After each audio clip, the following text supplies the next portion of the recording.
Bharatiya Janata party के 42वें स्थापना समारोह के अवसर पर आज हम लोग यहाँ नवलगढ़ शहर भाजपा मंडल में स्थापना दिवस मनाने पर एकत्रित हुए हैं।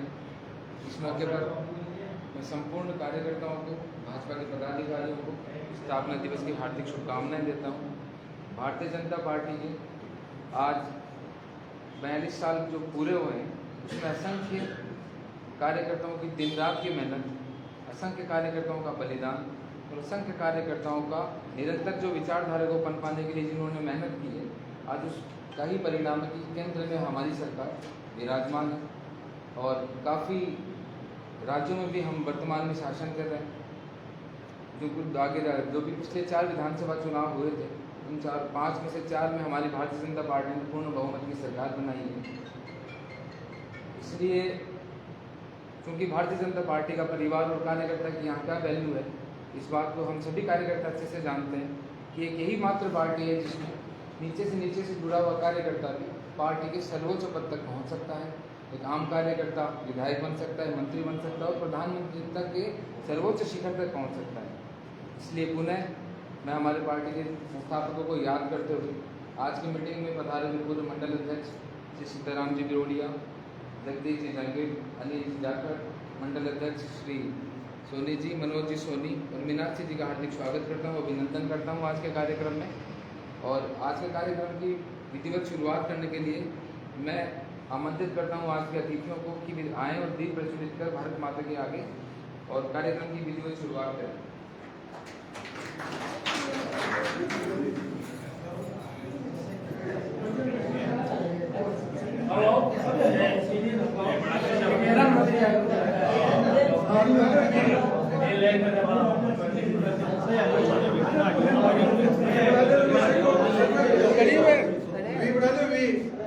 हाँ वी बना लियो, वो सही सी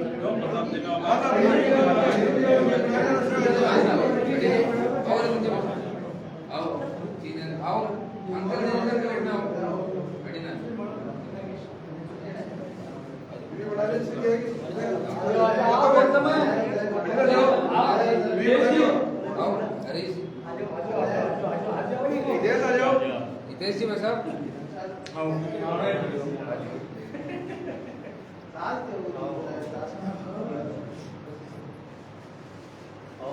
ना जो बता। भारत माता की जय, भारत माता की जय, वंदे मातरम, वंदे मातरम, वंदे मातरम।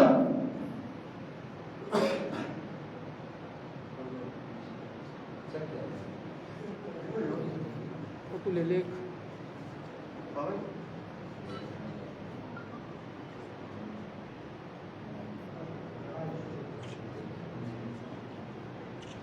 बोलिए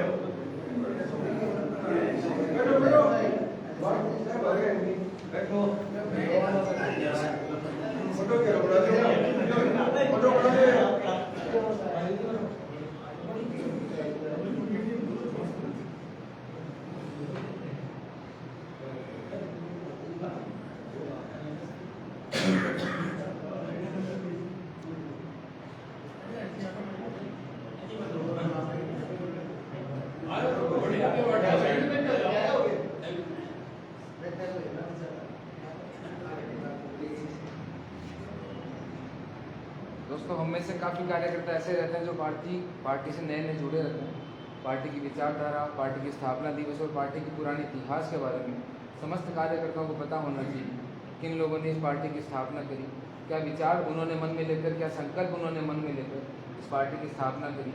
इस विचारधारा को पोषित करने के लिए उन्होंने अपना सर्वस्व न्यौछावर कर दिया।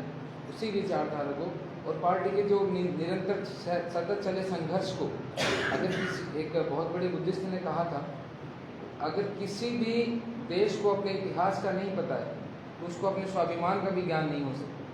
जब तक आपको अपना इतिहास नहीं पता होगा तब तक आपको अपने आत्मसम्मान की कीमत और अपने स्वाभिमान की कीमत का नहीं पता हो सकता। इसी संदर्भ में मैं हमारे बीच मौजूद वरिष्ठ कार्यकर्ता श्री जगदीश जी जांगीर से निवेदन करता हूँ कि वो कार्यकर्ताओं को पार्टी की स्थापना और पार्टी की विचारधारा से अवगत करें। भारत माता की जय। भारत माता की जय। उपस्थित भाजपा के समस्त जुझारू कार्यकर्ताओं, आज बड़ा हर्ष का विषय है कि हमारी भारतीय जनता पार्टी का 42वां स्थापना दिवस पूरे भारत में जोश और उल्लास से मनाया जा रहा है। ये आज 42 साल पहले हम इसका इतिहास पर मैं बहस ना करूं, इससे पहले मैं आज अभी मोदी जी का भाषण सुन के आया था। तो मोदी जी ने भाषण की शुरुआत ये की कि आज हम नवरात्रा वर्ष चल रहा है और आज स्कंद माता का 5वां न्योता है और स्कंद माता कमल के फूल पर विराजमान है। तो इसलिए ये आज हमारे लिए बहुत सुख का घड़ी आई है, सुख का दिन है। अब मैं आपको 42 साल पहले जो भारतीय जनता पार्टी की स्थापना हुई, आप मेरे सामने जो बैठे सब 50 के नीचे ही है। 42 साल पहले की जो घटनाएं मेरे आज भी वैसे ही मेरे दिमाग में है, वो मैं आपको संक्षेप में बताना चाहता हूँ। तो हमारा देश जब आज़ाद हुआ 1947 में, तो हमारे देश में नेहरू जी ने जो अंतिम सरकार बनाई उसमें श्यामा प्रसाद मुखर्जी को भी लिया था। श्यामा प्रसाद मुखर्जी जब कश्मीर पर हमला कर दिया तो श्यामा प्रसाद मुखर्जी ने उसको नेहरू के मंत्रिमंडल से इस्तीफा देकर और भारतीय जनसंघ की स्थापना की कि राष्ट्र भक्ति की पार्टी एक जनसंघ ही हो सकती है। तो इसलिए उन्होंने जनसंघ की स्थापना की।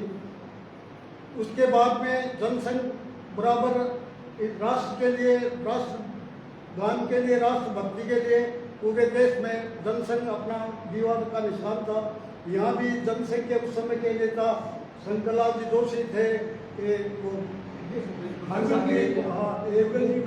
जी गुप्ता, ऐसे लोग यहाँ जनसंघ की स्थापना में चुनाव भी जनसंघ की टिकट पर लड़ रहे थे। उसके बाद में क्या हुआ कि 1975 में इमरजेंसी इंदिरा गांधी ने पूरे देश में लगा दी।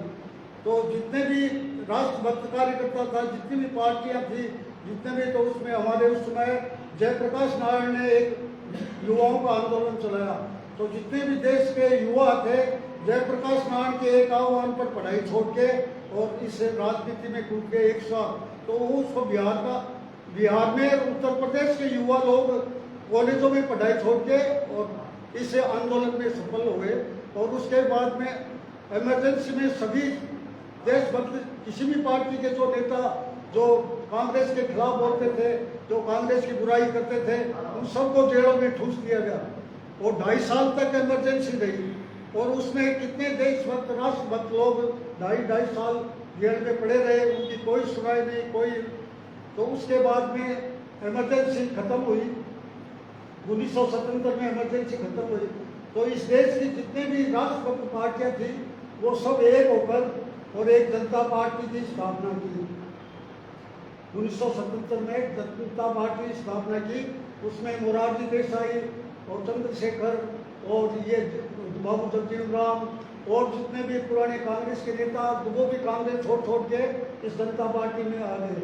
कांग्रेस के जो पुराने बुढ़े नेता थे जिनके साथ जेल में बंद, वो भी आ गए और अपने अटल बिहारी वाजपेयी, दीनदयाल उपाध्याय, श्यामा प्रसाद मुखर्जी, ये सभी जनसंघ को इसमें जनता पार्टी ने मिला दिया, जनसंघ को। और कम्युनिस्ट पार्टी भी जो उनके नेताओं को वो भी आ गई। जितनी भी कांग्रेस की विरोधी पार्टी थी, सब पार्टी मिलकर जनता पार्टी बनाई और जनता पार्टी के का 2.5 साल शासन रहा।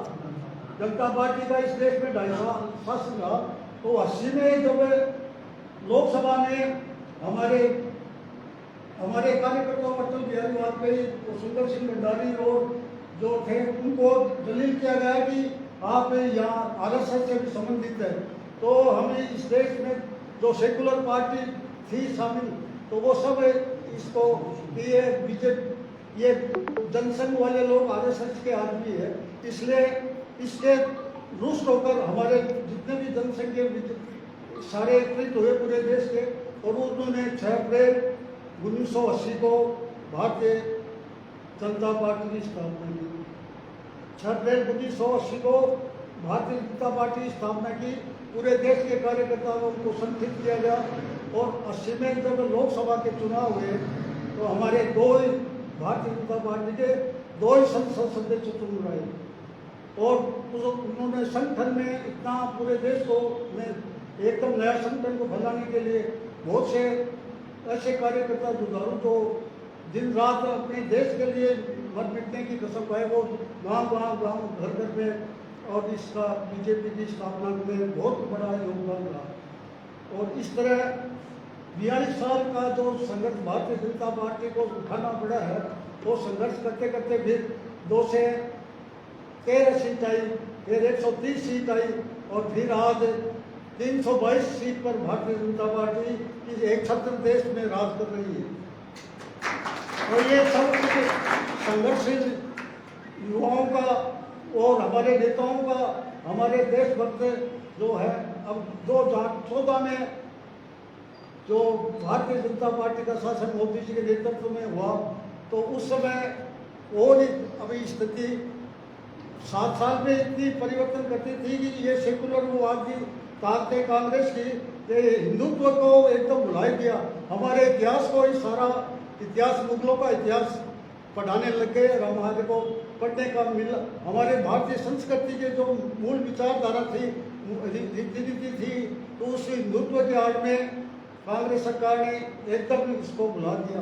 तो इसका जवाब अभी मोदी जी ने दिया कि देश में 2 तरह की राजनीति करते थे लोग, एक तो सेकुलरवादी और एक वो कॉमरेड, जो वो किसी के तो तीसरी शक्ति भारतीय जनता पार्टी बनकर इसलिए आई देश में कि इसने जो वो परिवर्तन राजनीति में होना चाहिए था, उन्होंने विकास के नाम पर भ्रष्टाचार फैलाया और बस अपने सबका पेट भरा। तो उन्होंने बताया कि ये अब के जो भारतीय जनता पार्टी यूपी में सब लोग, बंगाल में जितनी पार्टियां सब होकर एक होकर और भारतीय जनता पार्टी को शासन में नहीं आने देना चाहती। यूपी में भी उन्होंने यही प्लान बनाया कि जितने भी पार्टियां सब एक होकर और जितने भी सेकुलर हैं, जो धर्मी लोग हैं, वो सब एक होकर और कैसे भी यूपी में अगर सरकार आ गई तो फिर मतलब ये मोदी 2024 तक भी शासन करेगा। तो इसलिए उन्होंने बहुत पैसा लगाया, बहुत संकल्प किया, लेकिन वो मोदी जी श्रेय देते हैं कि उनका सारा श्रेय है भारतीय जनता पार्टी को। पहली बार हमने महिलाओं को जो कभी उनको पूछते थे नहीं ना, तो हमारे को आपके सभी चाहे किसी जाति धर्म वर्ण खुशी में महिलाओं ने जागरूक होकर और ये मोबाइल डिजिटल सेवाएं से वे इतनी मतलब जागरूक हो गई कि पहले वाली शासन में और अभी शासन में भारतीय जनता पार्टी के शासन में बहुत रात दिन का अंतर है। पहले लोग केवल 5 साल के राजा बनते थे और जनता को बुलाते थे, जबकि जनतंत्र में असली मालिक जनता होती है। जनता जिसको चाहती है वो उसको भेजती है और वो अपने कर्तव्य को भूल कर अपना घर बनना शुरू कर देते हैं। इस देश में कांग्रेस की यही रीति नीति रही है। तो अभी मैं भारतीय जनता पार्टी से प्रचार प्रसार से और इस 7 साल के शासनकाल में इस देश में आगे भी बहुत परिवर्तन होगा। तो उसमें महिलाओं की भारतीय जनता पार्टी सरकार ने महिलाओं के लिए जो योजना चालू की, वो उन योजनाओं का फायदा महिलाओं को मिला।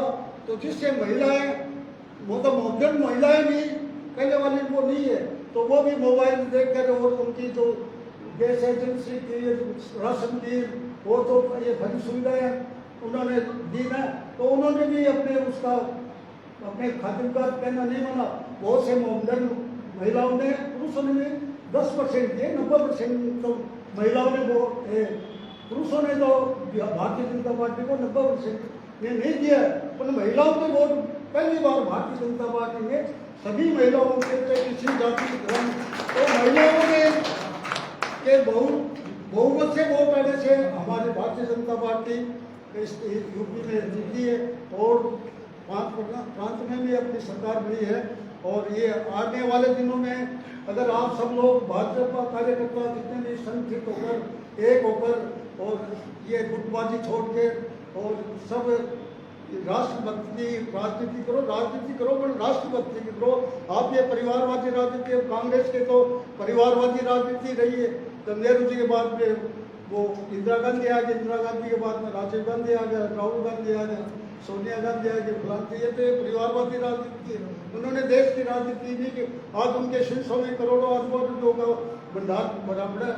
तो उन्होंने तो बस इस देश को खाया है और इस देश को लूटा है, और लूट के ये अपनी संपत्ति और अपनी बस जे भी पार्टी बना रखी, वो कांग्रेस 137 साल पुरानी अब के 2024 तक समाप्त हो जाएगी।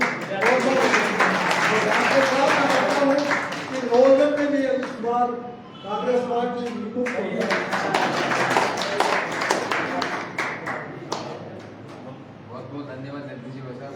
उन्होंने बहुत ही शानदार तरीके से भारतीय जनता पार्टी के इतिहास और भारतीय जनता पार्टी के इस कार्यकाल को अपने कार्यकर्ताओं को बताया। उनके लिए बहुत बहुत साधुवाद उनका। मित्रों, जब से हमारी 2014 में सेंट्रल गवर्नमेंट में सरकार आई, हमारे प्रधानमंत्री माननीय श्री नरेंद्र जी मोदी के नेतृत्व में भारतीय जनता पार्टी ने कई ऐसे मुद्दे थे जो वर्षों तक इस मामले में पीड़ित रहे, जिनका लोगों ने इल्जाम लगाया कि विभिन्न राजनीति के उपयोग में आते हैं। भले वो राम मंदिर मुद्दा हो, भले वो राजनीति सत्ता हो, भले वो 3 तलाक की योजना, 3 तलाक का मुद्दा हो, ऐसे जो मुद्दे जो मूल भावना से जुड़े थे, जो लोगों के मन में जो टशन थी कि धारा 370, सर्वप्रथम पंडित दीनदयाल जी उपाध्याय ने ये नारा दिया था कि एक देश में 2 विधान 2 प्रधान नहीं चलेंगे। उनके इस नेतृत्व के जब उन्होंने इस आवाज़ बुलंद करी तो तत्कालीन प्रधानमंत्री नेहरू जी ने उन्हें इस मामले से दूर रहने को कहा और ये भी मना किया कि आप इससे दूर रहिए, फिर उनको जेल में डाल दिया गया। लेकिन फिर भी वो जब जेल से छूटे तो उन्होंने कश्मीर जाकर यह कहा कि लाल चौक पर तिरंगा फहरेगा। उनके साथ में हज़ारों कार्यकर्ताओं की संख्या में वहाँ गए, उन्होंने वहाँ तिरंगा फहराया, लेकिन अज्ञात कारणों से उनकी वहाँ मृत्यु हो गई, जो संदिग्ध हालात में अभी भी संदिग्ध है, जिसकी कोई भी पास डिटेल अपने पास नहीं है। भले वो 370 का मुद्दा जब हटा तो समस्त कश्मीरी पंडितों में एक खुशी की लहर दौड़ गई। आपने भी पिक्चर में देखा कश्मीर फाइल्स में किस तरह से वहाँ के जो पुराने रहवासी थे उनके ऊपर किस तरह से कुछ लोगों ने पाकिस्तान की शहर से आतंकवाद को फैलाया और उनके साथ इतने अत्याचार किए कि कश्मीरी पंडितों को अपना घर, अपना सर्वस्व छोड़ के रातों रात वहाँ से भागना पड़ा। जो कभी जिस जगह मकान के मालिक हुआ करते थे वो विस्थापित होकर दिल्ली में आकर झुग्गी झोपड़ी में रहने लगे। इस तरह से काफ़ी योजनाएं सरकार ने चलाई है। उसमें से कुछ योजना स्वच्छ भारत अभियान है, जन धन योजना है, और ये अपने उज्ज्वला योजना है प्रधानमंत्री, पर किसानों को भले आयुष्मान भारत, काफ़ी योजनाएं हैं जिसमें से किसानों के डायरेक्ट खाते में ट्रांसफर भी पैसे आने लगे हैं कि ताकि उनको संबल मिले। इस तरह से मुख्य कार्यकर्ताओं का जो काम होता है वो होता है सरकार की योजनाओं को जन जन तक पहुँचाना। अगर सभी कार्यकर्ता अपने काम में तल्लीनता से लगेंगे तो मैं विश्वास दिलाना चाहता हूँ जगदीश जी को कि 2023 में जब चुनाव होंगे यहाँ पे, तो ये नवलगढ़ का एक बड़ा दर्द है कि यहाँ आज़ादी के बाद से आज तक कमल खिला नहीं है। तो ये एक बड़ा दर्द है। यहाँ कांग्रेस का शासन रहा है, भले निर्दलीय बन गया, कोई बीएसपी से बन गया, लेकिन ये समग्र तौर पर कभी यहाँ फूल नहीं खिला है। अगर सभी कार्यकर्ता जैसे जगदीश जी ने बताया एक होकर एक मन से जिसको भी टिकट मिले फूल के निशान पर अगर समस्त अपनी मेहनत करेंगे तो निश्चित ही 2023 में यहाँ कमल खिलने की पूरी संभावना है। अब मैं आगे हमारे वरिष्ठ पार्षद जयंती जी बिल से निवेदन करता हूँ। मैं भाई निवेदन करता हूँ कि वो पार्टी की योजनाओं के बारे में कार्यकर्ताओं को अवगत कराए। सर्वप्रथम माँ भारती को नमन करता हूँ मैं इस भारतीय जनता पार्टी के स्थापना दिवस पर उन कार्यकर्ताओं को जिनके बदौलत आज पूरे विश्व में भारतीय जनता पार्टी की छाप एक सर्वोच्च रूप में स्थापित हुई है, और वो भी हमारे देश के प्रधानमंत्री के रूप में। आज उन कार्यकर्ताओं को याद करना होगा कि उन्होंने किस प्रकार से जब शून्य से कोई व्यक्ति कार्य करता है तो किस प्रकार से उसको 100 पे जाने के लिए कितनी मेहनत करनी पड़ती है। आज हमें स्थापना दिवस पर भारतीय जनता पार्टी एक सशक्त रूप में मिली है, लेकिन हमारे पूर्वजों ने इसके लिए कितना संघर्ष किया था, हमारे देश में किस प्रकार से कितने पीड़ाएं झेली थी, उसका हमें आभास भी नहीं है। लेकिन जिस प्रकार से जहांगीर साहब ने हमें अवगत कराया पुरानी चीजों से कि किस प्रकार से इस भारतीय जनता पार्टी का 6 अप्रैल 1980 में स्थापना होकर आज तक जो मामले हुए थे उसके बारे में पूर्ण ज्ञान करवाया। मैं ज्यादा समय नहीं लूंगा आपका। आज जो स्थापना दिवस है उस पर मैं इतना ही कहना चाहूंगा, जिस प्रकार से हमारी पार्टी ने पूरे देश में नहीं पूरे विश्व में एक छाप रखी है, हम सबको एक मिलकर एक जाजम पर होकर हमारे नवलगढ़ के लिए चाहे कैसी भी परिस्थिति हो, कैसी भी स्थिति हो, हम एक अच्छे मुकाबले के साथ में यहाँ नवलगढ़ में इस बार स्थापित करेंगे और 2023 में बिल्कुल नहीं 100% यहाँ से कमल खिला के रहेंगे। जय हिंद।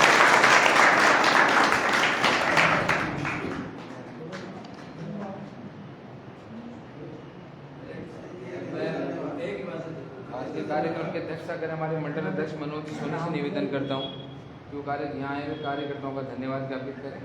मनोज जी सोनी।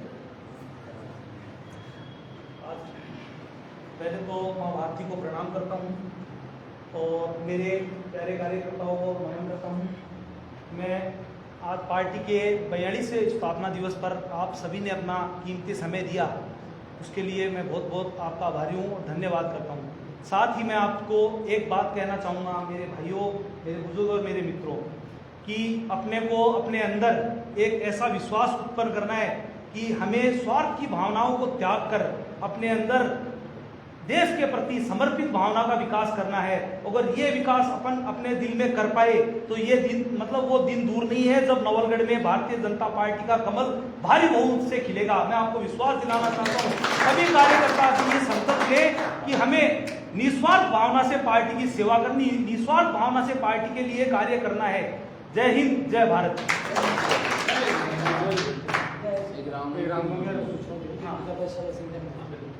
मैं सभी कार्यकर्ताओं को एक सूचना और देना चाहूँगा, रामनवमी के जुलूस पर आप अपना किसी भी रूप में संपूर्ण सहयोग राम मंदिर के शोभा यात्रा में जरूर देवे, अधिक से अधिक संख्या में आवे और अपने सहयोगियों और अपने साथियों को जरूर लाने के लिए प्रोत्साहित करे।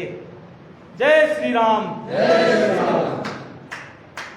भारत माता की जय। भारत माता की जय। वंदे मातरम। वंदे मातरम।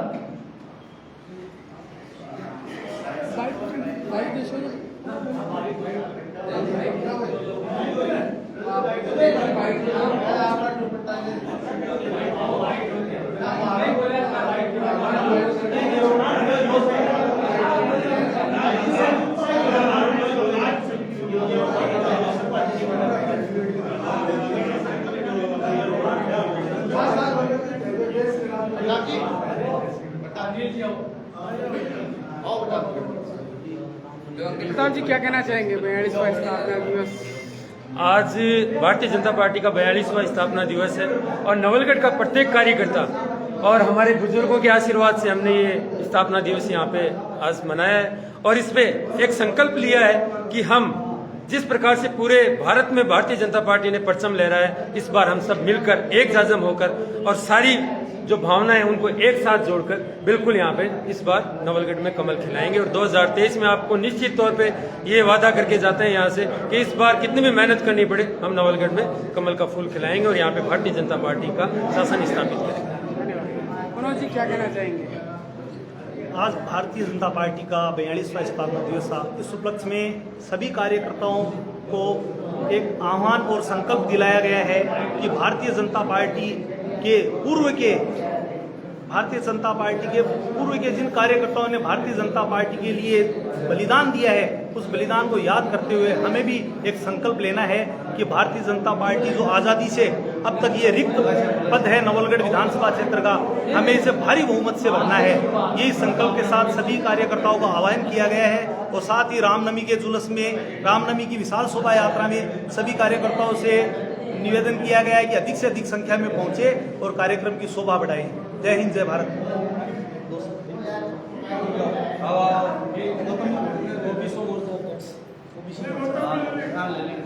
देखिए, आज जो भारतीय जनता पार्टी का स्थापना दिवस है, ये विश्व की आज सबसे बड़ी पार्टी है। लोकतंत्र के अंदर लोकतंत्र का मतलब क्या है? लोकतंत्र से पहले हमारे यहाँ भी राजतंत्र था, उससे पहले अंग्रेजों ने भी शासन किया था, फिर लोकतंत्र आया। लोकतंत्र में जनता का शासन जनता के द्वारा संचालित होता है। आज लोकतंत्र में सबसे बड़ी पार्टी के रूप में भारतीय जनता पार्टी है। इसके पीछे कारण क्या है? जो कार्यकर्ता हैं वो समर्पित भाव से इन्होंने काम किया है। दूसरा, आज हमने जो निर्णय लिया है कि रामनवमी के अवसर पर हम एक भव्य कार्यक्रम करेंगे, क्योंकि हमारी परंपराएं रही हैं, हम अपनी परंपराओं को कभी भूल नहीं सकते हैं। लोगों में जागरूकता फैलाएंगे कि हमारी परंपराओं को, जैसे कुछ लोगों ने भुलाने का प्रयास किया, अंग्रेजों ने हमारी परंपरा बुलाई, हमारी सांस्कृतिक प्रोग्राम बुलवाए, हमारे कपड़े तक चेंज करवा दिए, लेकिन अब हम हमारी पुरानी परंपराओं पर वापस आकर देश को आगे बढ़ाने का प्रयास करें। जय हिंद, जय भारत।